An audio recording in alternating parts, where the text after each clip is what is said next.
For more on this, let's bring in Sean Gordon, the co-convener of the Liberals for Yes group.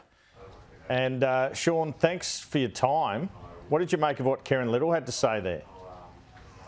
Oh, look, I'm not getting too caught up in the polls at the moment. You know, there are lots of people, lots of things on people's minds across the country, and you know, the cost of living is one of those things. You know, people are right now living in the moment, and the voice isn't their priorities as they're taking these polls right now. So, you know, polls will go up and down, and you know, I'm confident when we get to the referendum day itself that there'll be a successful outcome. Let me start by asking about your background. How have you become involved in this Voice campaign? Look, I've been advocating in this space for more than a decade now. I'm the chair of Uphold and Recognise. We're a think tank that specifically works with Conservatives and Liberals in this constitutional journey. And so I'm also a member of the Referendum Working Group, but I participated in the Uluru Dialogues as well as participated at Uluru itself. And I was the second to sign the Uluru Statement at Yalara. And so I've been very heavily involved in this space for well over a decade now. So yeah, you know, and so I've been committed to Indigenous recognition, and I've really picked up the mantle from John Howard's commitment in 2007 for Indigenous constitutional recognition. Because it's a lonely place, a Liberal for the Voice, isn't it? Only 21% of Liberals back it. Well, look, I have lots of conversations, lots of boardroom functions, I speak at lots of events, and I get confidence from having those conversations. Is that, you know, not everyone will come out publicly and state their position.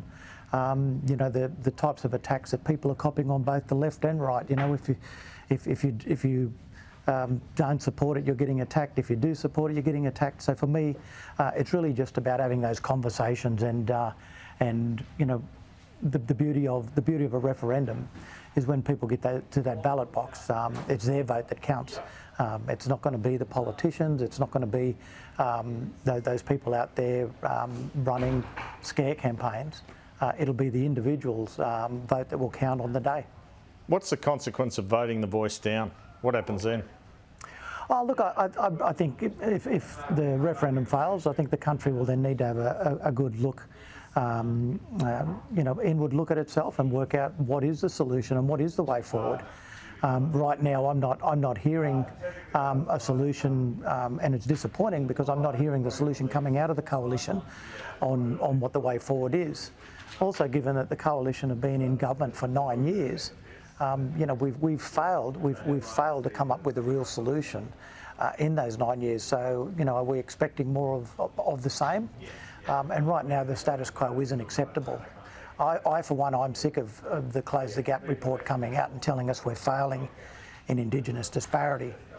So for me, you know, we can't continue to do the same thing and expect different outcomes.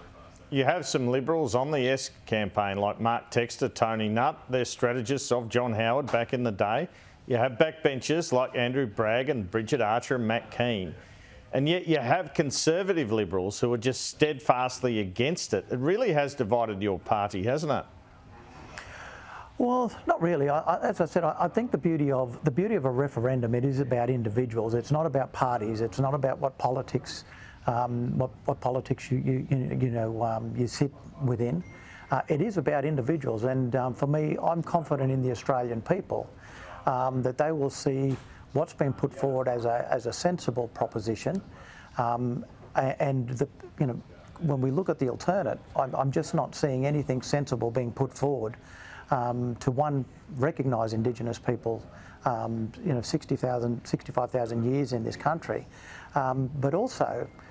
Give those people a greater say in laws that have been made about them and that affect them. You know, surely that anyone can connect with the possibility of being able to have a say in laws that impact you to ensure that you get better outcomes. And Sean Gordon, finally, there's no doubt the votes really declined after Peter Dutton came out and said he was opposing it. That could be the turning point, couldn't it? Not necessarily. When I look at polls over the last, even the last number of elections at a federal level, the polls move and shift, and the reality is the polls are out of our control. What's in our control is how we ensure that we're speaking to the Australian people to ensure that they're informed about what it is they're asking to vote on when it comes to them standing in the referendum ballot box.